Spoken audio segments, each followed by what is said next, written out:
In the vast library of human thought, a few names echo with a special power. But one figure stands so tall that for centuries he was known simply as the philosopher. His mind seemed to catalog the entire world, from the smallest sea creature to the largest questions of existence. His writings became a blueprint for knowledge, shaping the intellectual currents of the West. He was the teacher of the ancient world's most formidable conqueror, a man who built an empire that stretched across the known world. Yet the empire of the mind Aristotle constructed has outlasted every kingdom and dynasty. He gave humanity its first real toolkit for reason, a system for thinking that has resounded through the halls of science, religion, and law ever since. But who was the man behind this monumental legacy? How did one person, born in a small coastal town, manage to build an intellectual framework that would guide and challenge humanity for millennia? This isn't just the story of a great thinker. This is the story of how we learn to think. This is the story of Aristotle. To understand the architect of Western thought, we have to travel back to 384 BCE to the town of Stagira on the northern coast of Greece. This wasn't Athens, the bustling center of culture. Stagira was a provincial town, but it had a crucial link to power. Aristotle's father, Nicomachus, was the personal physician to King Amyntas III of Macedon, a rising kingdom to the north. This connection was key.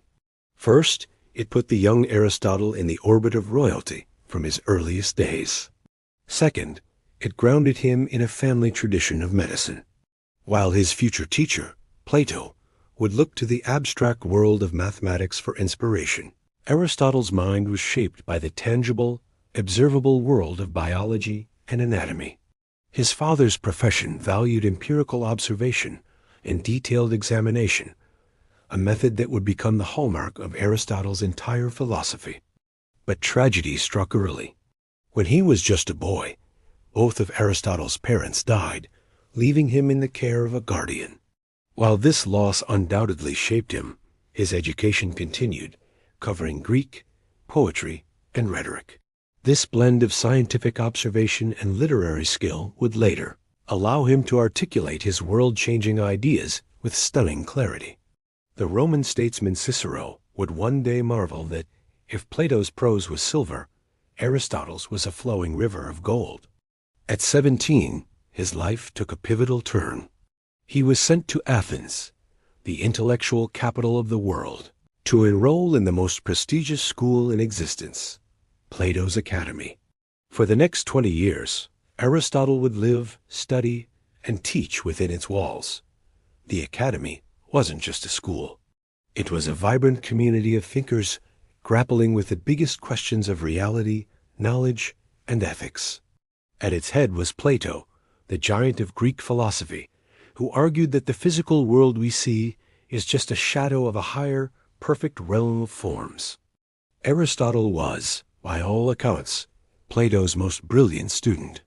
He absorbed the teachings, debated fiercely, and earned his master's respect. And yet, the seeds of dissent were already being sown. While Plato looked to the heavens for truth, Aristotle's instincts drew him to the earth, to the tangible reality all around him. He began to build a philosophy grounded not in an unseen realm, but in the intricate, messy, beautiful world we can all experience. As he famously put it, Plato is my friend, but truth is a much better friend.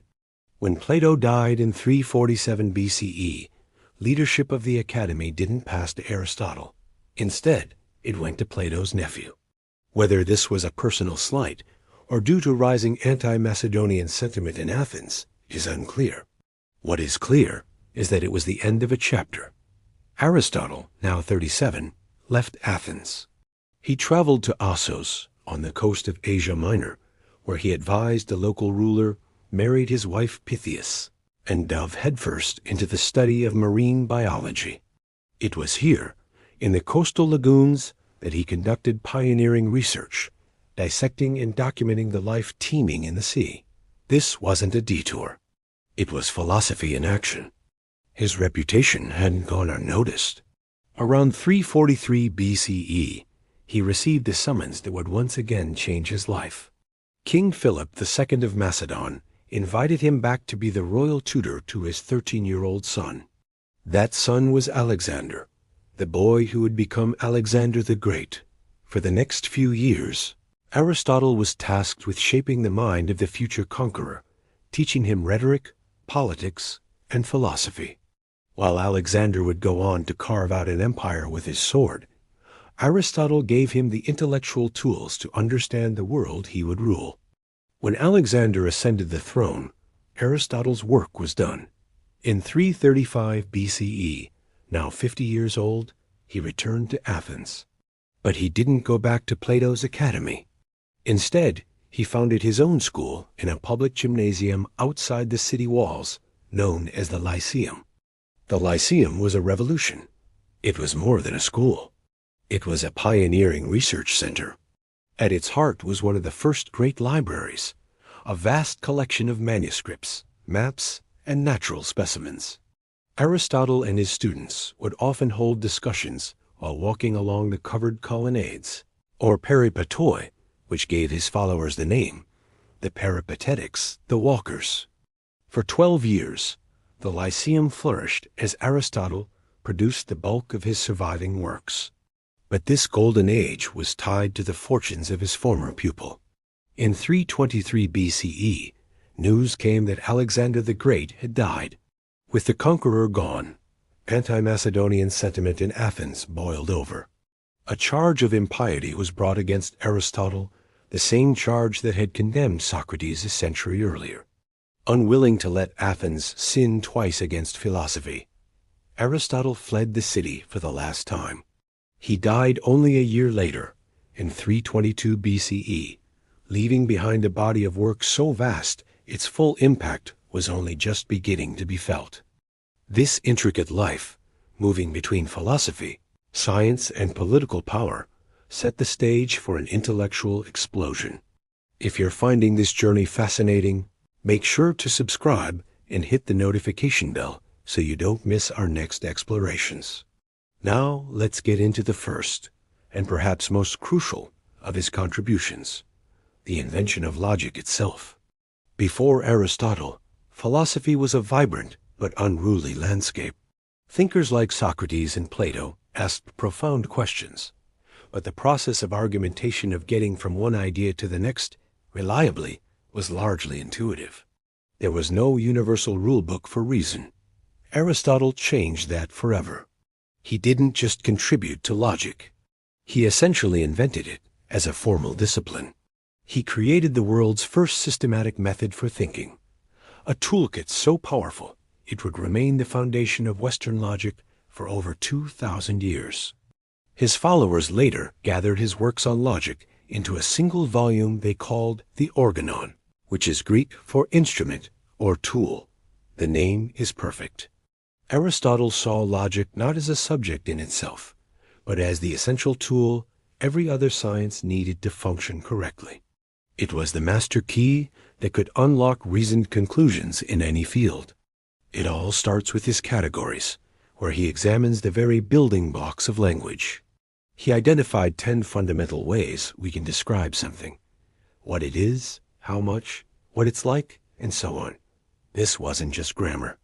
It was a map of reality, designed to bring clarity to our thoughts. But the centerpiece of the Organon, and Aristotle's most famous logical contribution, is the syllogism.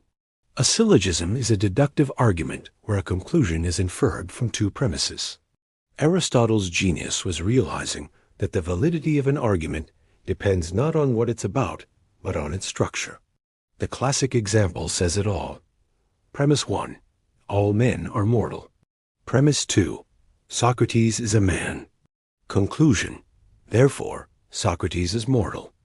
Aristotle showed that as long as the premises are true and the structure is valid, the conclusion must be true. You could swap in Corgus, dogs, and Fido. The logical engine works just the same. This was a breathtaking breakthrough. For the first time, reasoning could be analyzed objectively. He created a formal system that could test the strength of an argument, separating logical necessity from mere persuasion. He also made a crucial distinction between two modes of reasoning, deduction and induction. The syllogism is the engine of deduction, moving from general principles to specific conclusions. But Aristotle, ever the empiricist, also valued induction, moving in the opposite direction, from specific observations to a general rule. He knew that if you see 1,000 swans and every single one is white, you can inductively conclude that all swans are white. But he also knew this conclusion was only probable, not certain a key insight for the future of science. In his posterior analytics, he applied this toolkit to science itself, arguing that true knowledge means knowing why something is true, not just that it's true. He envisioned science as a rigorous, logical structure built on a foundation of first principles. The creation of the Organon was a turning point in intellectual history. It gave humanity a shared language for reason. It shaped philosophy in the Middle Ages, informed Roman law, and laid the conceptual groundwork for modern science and even computer programming. While logic has evolved since, Aristotle's core insights remain as fundamental today as they were in the walking halls of the Lyceum. He didn't just teach us what to think. He taught us how to think.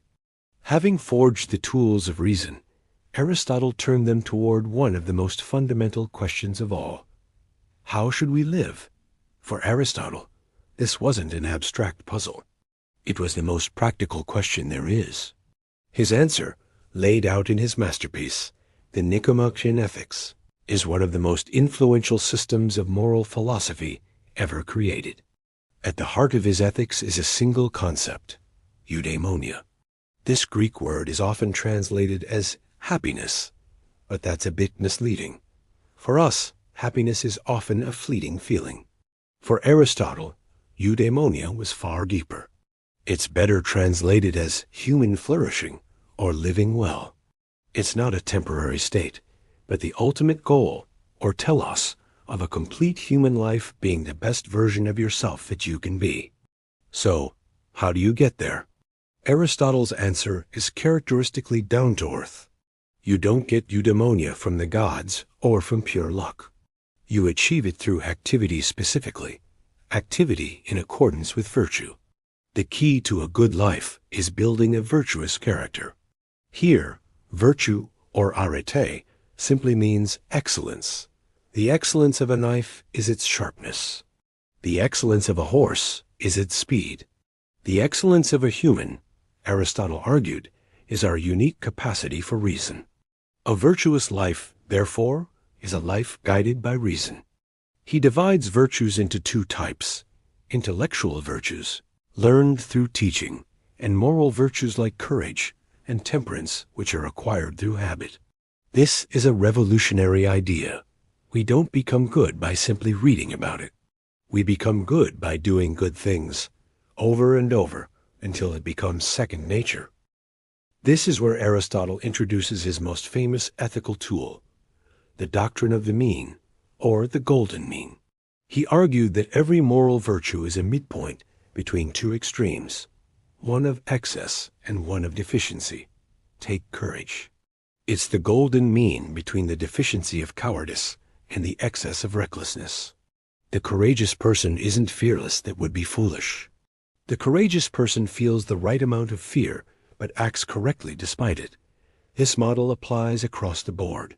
Generosity is the mean between stinginess and wastefulness. Temperance is the mean between self-indulgence and being completely insensible to pleasure. Even a good sense of humor is a mean between buffoonery and boorishness. The golden mean isn't a call for mediocrity, and it's not a simple mathematical average. Finding the mean is relative to us in the situation. It requires what Aristotle called phronesis, or practical wisdom, a kind of moral street smarts, honed by experience, that allows us to see what the right action is in any given moment. This is a deeply humanistic and empowering vision of morality.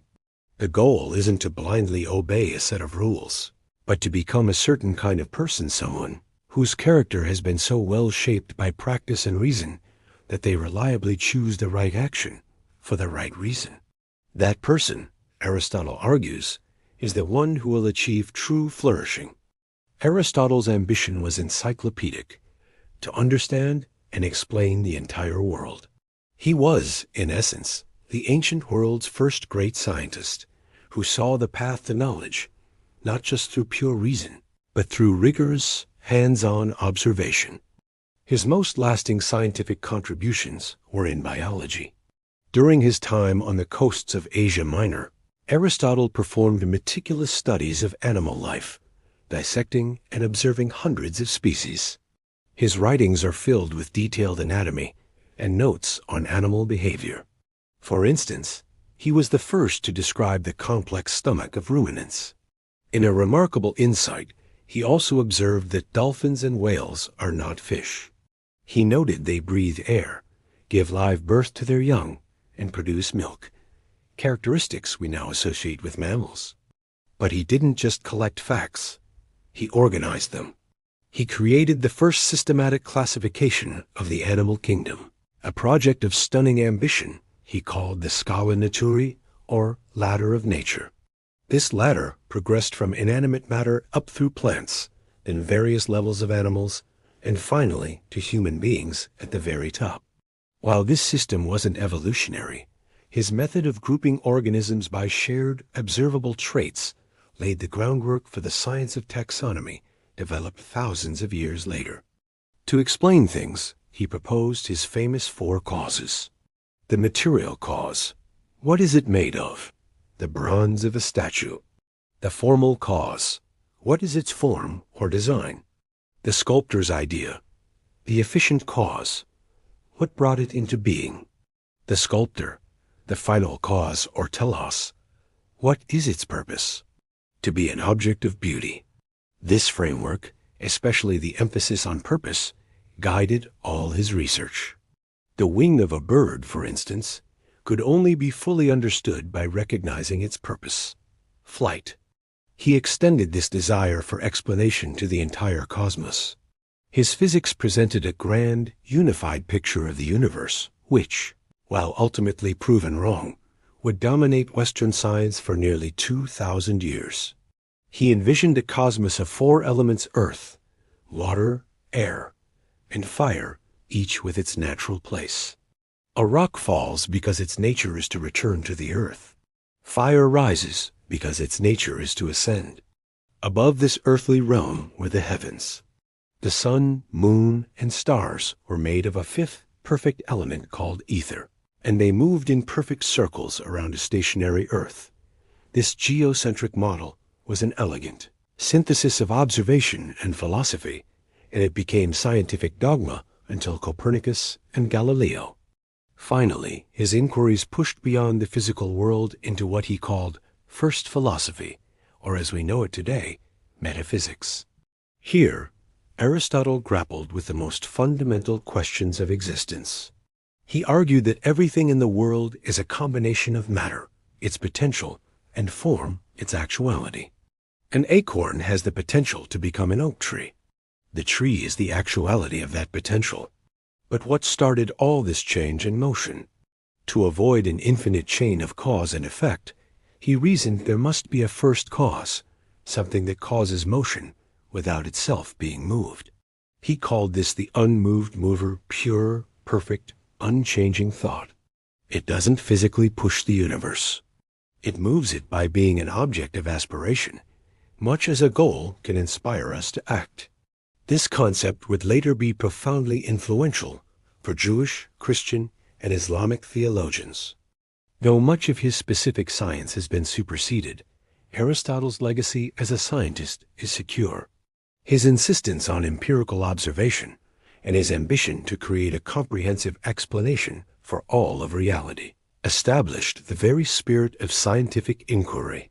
The death of Aristotle was only the beginning of his story. His writings, initially preserved at the Lyceum, faced a precarious future, eventually finding their way to Rome. While he was influential in the Roman world, his true intellectual reign began centuries later. As Europe entered the Middle Ages, much of Aristotle's work was lost to the Latin-speaking West, but it was preserved and treasured in the Byzantine and Islamic worlds. Arabic scholars in Baghdad and Cordoba were captivated, giving him the title, the first teacher. Thinkers like Avicenna and Averroes translated his works and integrated his ideas into a flourishing intellectual tradition. It was largely through these Arabic translations that Aristotle was reintroduced to Western Europe in the 12th and 13th centuries. The arrival of this vast body of knowledge was an intellectual shockwave. At first, the Church was suspicious. But then came thinkers like Thomas Aquinas, who undertook the monumental task of synthesizing Aristotelian philosophy with Christian theology. He used Aristotle's concepts and logic to build a rational foundation for Christian doctrine. Through Aquinas, Aristotle became the philosopher, his system forming the bedrock of medieval thought. This dominance lasted for centuries, but the scientific revolution of the 16th and 17th centuries took direct aim at his science. Copernicus displaced the Earth from the center of the universe. Galileo's telescope revealed imperfections in the heavens. One by one, the pillars of Aristotle's physics were dismantled by a new generation of scientists. And yet, to see this as the end of Aristotle is to miss the point. The scientific revolution was made possible by the very principles he had championed: empirical evidence, logical reasoning, and the division of knowledge into disciplines. He had laid the groundwork for his own succession. Today, his influence continues. His political theories still inform political science. And remarkably, the last century has seen a powerful resurgence of his moral philosophy. Virtue ethics, inspired directly by Aristotle, has become a vital branch of contemporary thought, focusing once again on character, flourishing, and the lifelong project of building a good life. From the shores of ancient Greece to the lecture halls of the 21st century, the journey of Aristotle's thought is a testament to the power of a single mind. He was a polymath of unparalleled breadth, who sought to bring the entire universe within the grasp of human reason. He wasn't infallible. His physics was flawed, and his social views were bound by his time. But to focus on where he was wrong is to overlook his monumental achievement. He showed us that the world was not just a realm of myth and mystery, but an intelligible system that could be understood through observation, classification, and clear thinking. He remains the philosopher, not because he had all the answers, but because he taught us how to ask the questions. His legacy isn't a set of dusty dogmas, but an ongoing invitation, an invitation to observe carefully, think logically, live deliberately, and never stop trying to understand our world and our place in it. The genius of Aristotle isn't just a chapter in history. It's woven into the very fabric of how we think today.